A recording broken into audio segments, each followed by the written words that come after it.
So, hello mga sir. For today's video ay mayroon tayong ginagawa na Pioneer equalizer. Ito ay 10 band. 1, 2, 3, 4, 5, 6, 7, 8, 9, 10. So, ang issue niya mga sir ay ito. No? Pero kapag nakapas, natunog siyempre kasi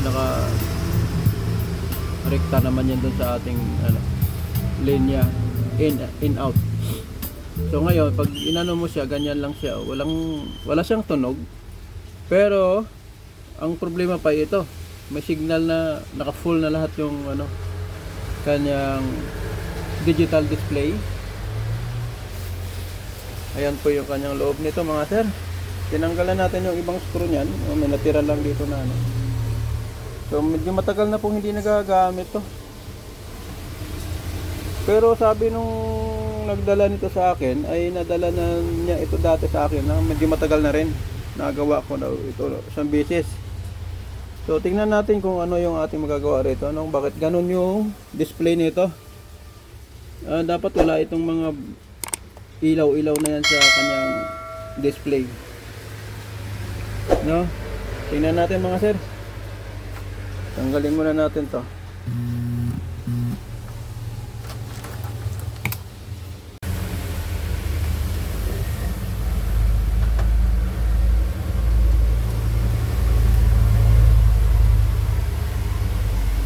Gaganda ng mga wire talaga, oh. Yung mga luma talaga ng mga gamit. Solid yung mga ginagamit ng mga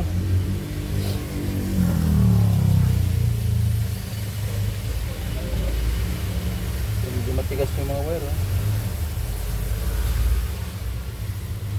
Okay, so paano ba natin malaban yung wire? So kailangan na lang natin dito sa ilalim. Yan. Tapos magtitik tayo ng voltahe mga sir. Plug na tayo. So, yan, may power na tayo mga sir. Wala tayong tagahawak ng ating camera mga sir, kaya ito. Tayo lang. Tingnan natin kung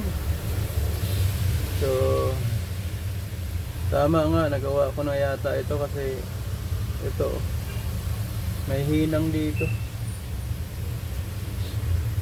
So supply, saan ba yung mga supply natin?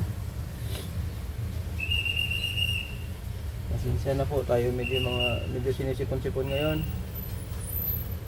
So 29 volts, 31 ito, 31 volts, meron dito 29. So ito, saan papunta to? May wire na jumper hanggang dito 29. Ito yung 31 volts. Siyempre, ito yung regulator, dapat pumasok siya dito. 29, 15 volts. Meron. So, dapat itong partner niya, ito ay positive 15 mga sir ha. Dapat itong isa ay negative 15.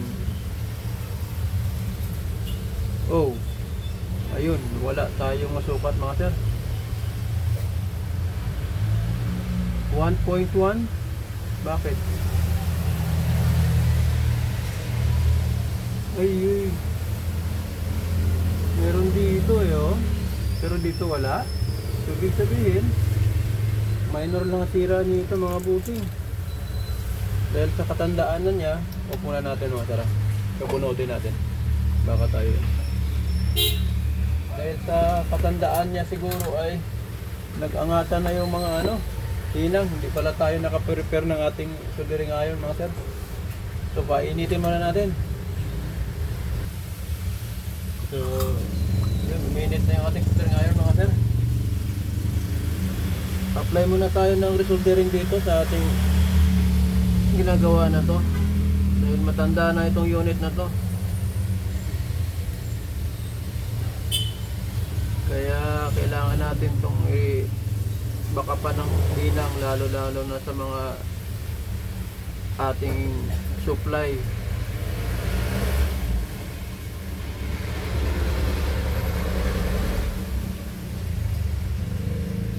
Okay, so dito nang galing yung ating supply mga sir. So kailangan na lang natin to.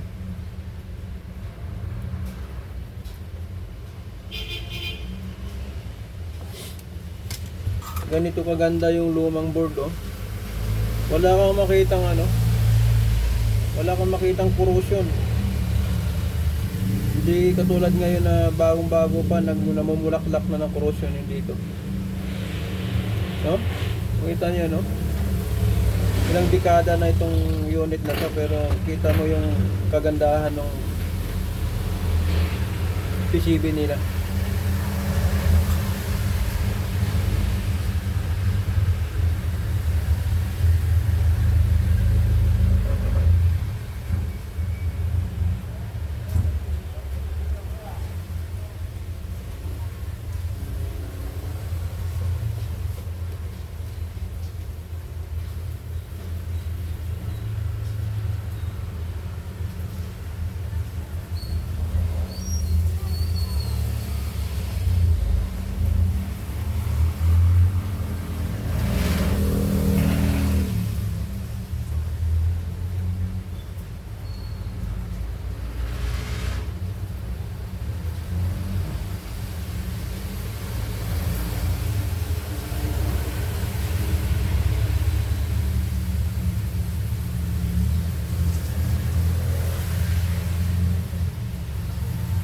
Okay. Then maglilinis tayo mga sir ng lacquer lang po. Lacquer lang gamitin natin.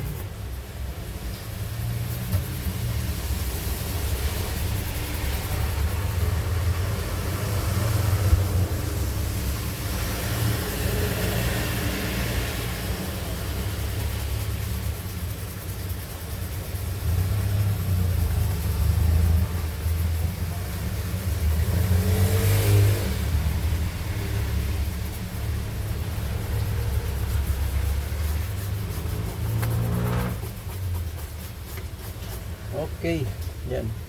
So ituloy lang natin saglit sir at mag-voltage checking ulit tayo kung meron na tayong masukat na supply dito. So pagkalipas na ilang minuto mga sir ay medyo tuyo na yung ating varnish, ay ang tawag nun, yung pinanglinis natin na lacquer.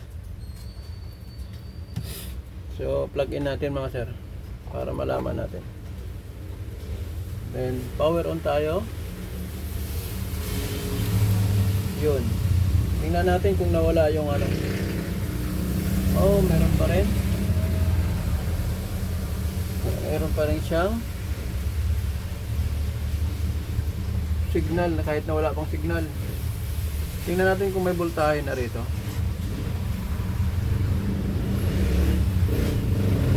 Wala pa rin. 31 30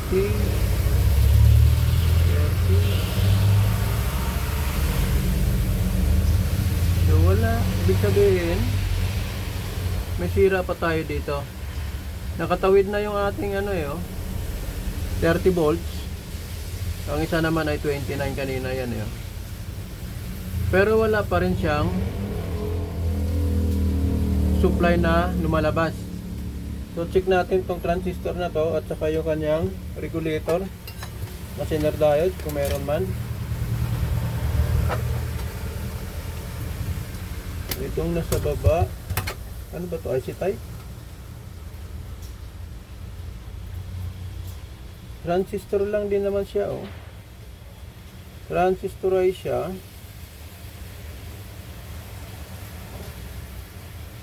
Okay. Tapos may Zener diode siya mga sir. Tingnan natin kung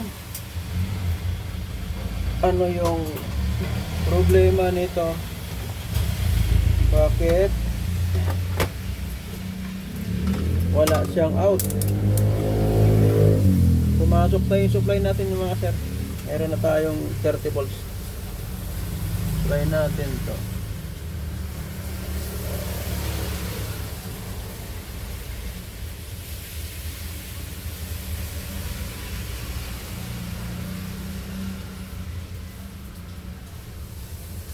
So, ito yung feeder diode. Naloko na, mukhang may shorted tayo rito. So, gawin natin, iangat natin to parehas yung itong transistor na malaki. Iangat muna natin ito para masukat natin ng tama yung feeder diode.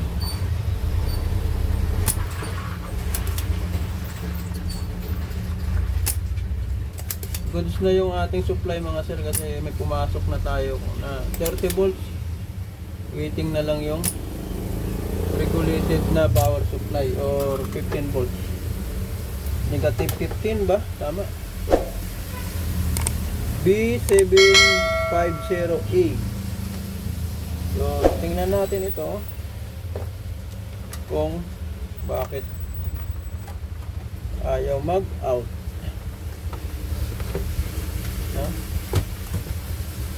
Naka-extend ako mga sir. Ayan, tingnan natin ha.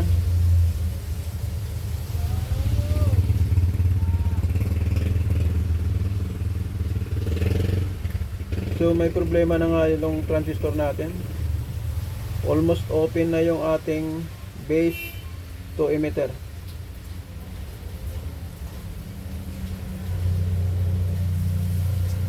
Iba na yung reading niya oh. Base collector ay mababa yung kanyang reading. Tingnan natin na. Baka sa transistor lang. Shorted talaga yung feeder diode. Ibig sabihin, yung characteristic nitong transistor ay mataas talaga yung reading sa base emitter. So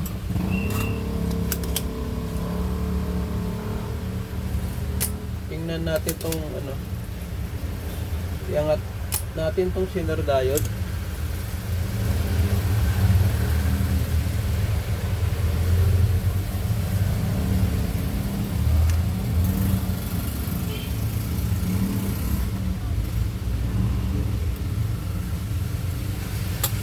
Okay.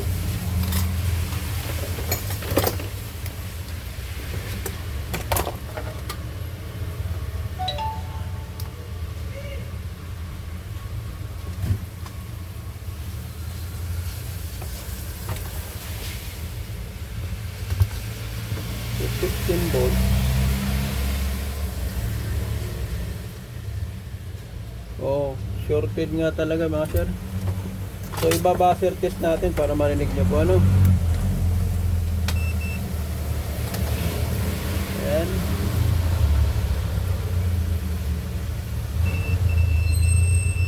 Ayan, shorted po.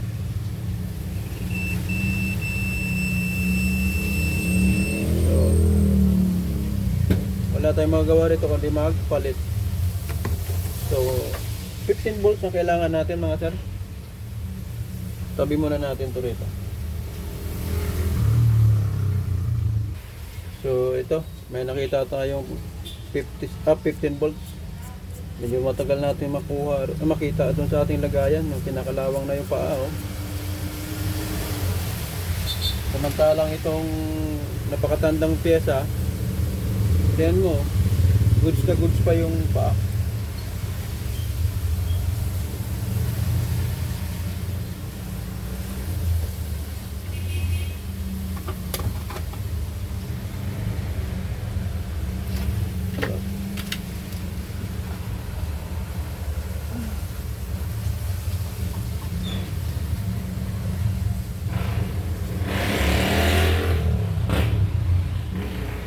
Okay. Ano yung ground?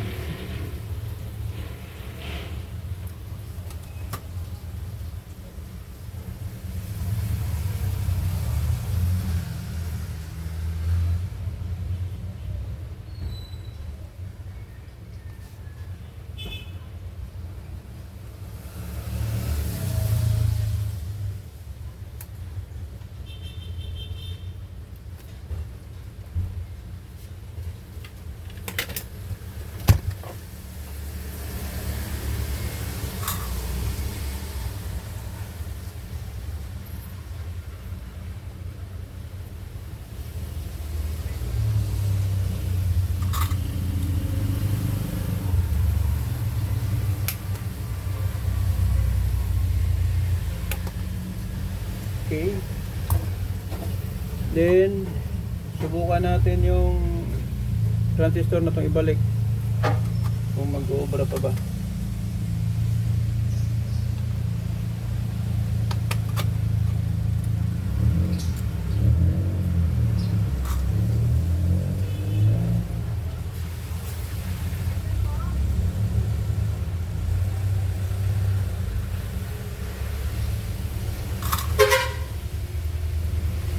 Wait lang.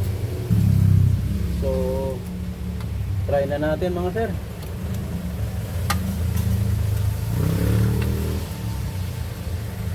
Plug in tayo mga sir.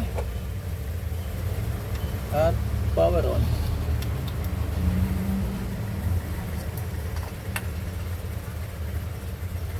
Tingnan natin kung may naglabas ng.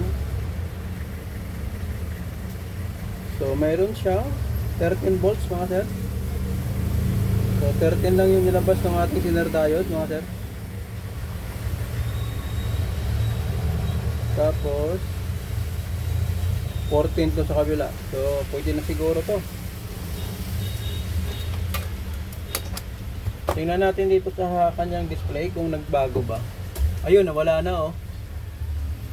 Nawala na yung kanyang yung mga tawag nito graphic signal, yung signal ng ating equalizer.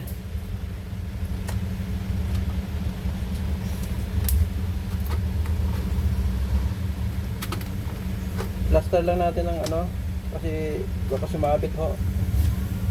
Mahirap nang mag-short.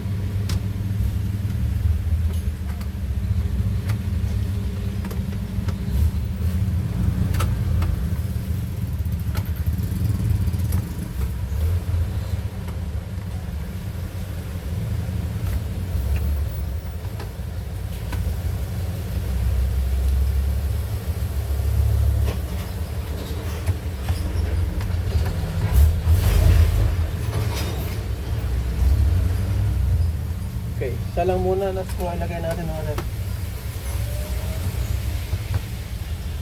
Tapos power on natin, yan. Then try natin maglagay ng signal. Input. Okay. Goods na siya. May naglalaro na oh. So hanap lang tayo ng ano mga sir, ng pang sound check natin kasi baka makapiright po tayo.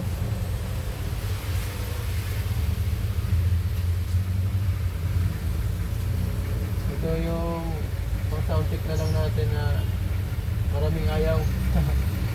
sa tunog lang naman. Hindi pa naman gusto. Wait lang. Mayroong ano tawag nito. May commercial mga sir.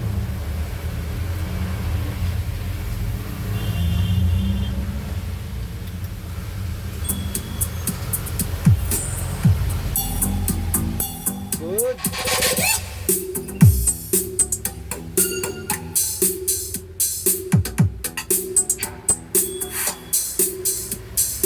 Yun oh. Wow. Solid.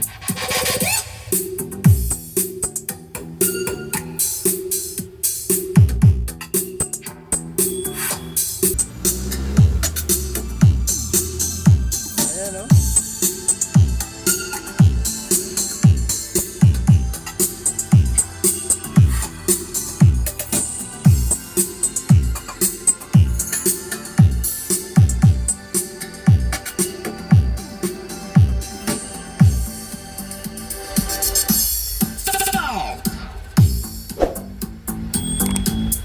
Okay guys.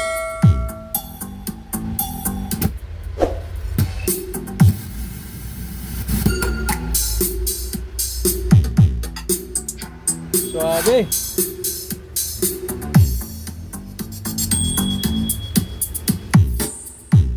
Thanks for watching guys and don't forget to follow.